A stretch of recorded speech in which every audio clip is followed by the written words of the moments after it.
Paul Dillett 90s era most massive bodybuilder. 1965 കാനഡയിലാണ് Paul ഡിലെറ്റിന്റെ ജനനം. 16-ാം വയസ്സിലാണ് Paul Dillett weightlifting start ചെയ്യുന്നത്. ബോഡി ബിൽഡിംഗിന് മുമ്പ് ബാസ്കറ്റ് ബോളിലും ജനറൽ അത്ലറ്റ്സിലുമാണ് പോൾ ഡിലെറ്റ് കൂടുതൽ ഇൻവോൾവ് ചെയ്തത്.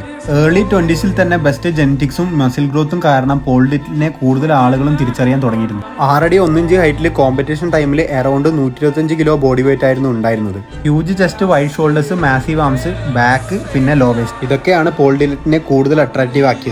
1994 മുതൽ 99 വരെ മിസ്റ്റർ ഒളിമ്പിയ സ്റ്റേജിലും നിരവധി IFBB പ്രോ ഷോസും ചെയ്തിട്ടുണ്ട്.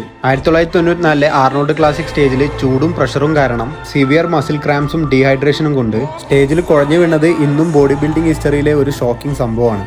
ഏർലി 2000 റിട്ടയർ ചെയ്ത് ഇന്ന് 60-ാം വയസ്സിൽ പേഴ്സണൽ ട്രെയിനറായും സ്പീക്കറായും ബോഡി ബിൽഡിങ്ങിന്റെ ഡാർക്കസ്റ്റ് സൈഡ്സിനെ പറ്റി യങ് ജനറേഷനെ പറഞ്ഞ് ബോധവൽക്കരിച്ച് ജീവിക്കുന്നു. മറക്കാണ്ടിങ്ങനത്തെ വീഡിയോസ് ഇട്ടാൻ അക്കൗണ്ട് ഒന്ന് ഫോളോ ചെയ്തേക്കണേ. ഇഷ്ടപ്പെട്ട ഫ്രണ്ട്സിന് ഷെയർ ചെയ്തോളി.